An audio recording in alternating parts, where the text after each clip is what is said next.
let's clarify for our audience in practical term, what is socialism? How does it work? Oh, yeah. It's true. That's probably one of the most misunderstood words today. As mentioned so well, it's often used as a negative label, especially in the United States. Think about the Trump regimes when they refer to Canada. It's we're a socialist country, but concretely, it's fairly simple. It's a simple idea that the market should not decide everything. No, it's not all economy. The laissez-faire, the invisible hand. So market should not decide everything, and that society should intervene to reduce economic inequality. It's as simple of that. It starts from an observation. If we let the market operate on its own, there can be major inequalities in wealth and in access to essential services such as healthcare and education. Socialism, therefore, proposes that the community, often through the state itself, play an important role in correcting these inequalities.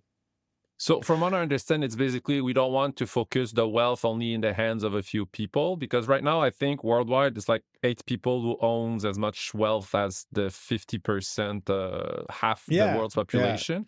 And you mentioned two things: education and healthcare, which are very important to have a healthy and thriving society. So basically, socialism is through different means to make sure that this wealth disparity doesn't get out of hand and that we're able to redistribute so that the population still have access to quality services. yeah. So then that's right. But sometimes it doesn't mean that everything has to go through the state and perfect redistribution, because without that, you wouldn't have innovation accumulation. We want to have innovators to have having some profits from their innovations and taking risk on that.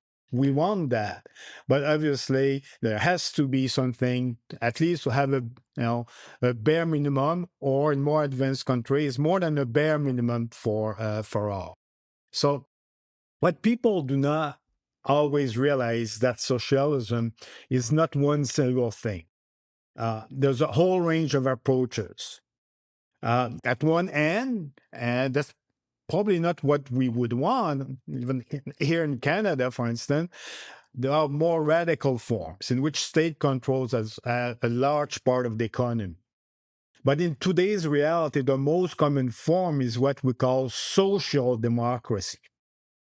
So here, it's interesting. We mix the democracy with some type of of market. So that's where you have political system and economic system kind of mixing together through social democracy. Which means that the market economy continues to exist. Innovators can keep creating for the good, the well-being of society, but with more important social programs and rules to limit inequality. So, for instance, like clear example, programs such as public health insurance, old age pensions, unemployment insurance are often inspired by socialist idea, uh, in the sense that they aim to protect citizens against economic risk and shocks. Uh, does not mean that these countries are no longer capitalist. Canada, France, Sweden, we'll talk a lot about the northern European country. They remain market economies, but where the vast majority of firms are private, but there's still this safety net. So we have it's important questions because there are some false beliefs. Socialism wants to abolish the market. That's not true.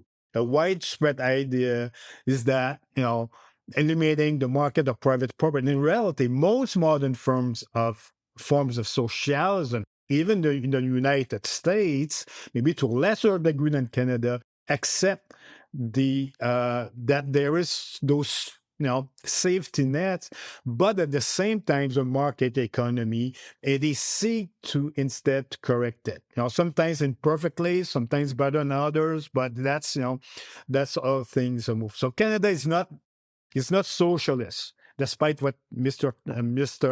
Trump might say. The president of the United States. In Canada is truly a market economy with strong social program. So that's not the same thing. Socialism is not communism either.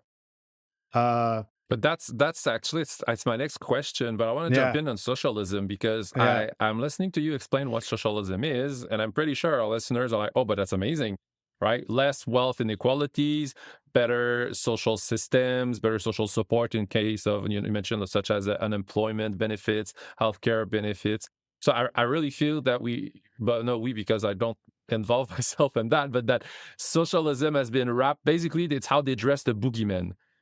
I that's right. feel That's right.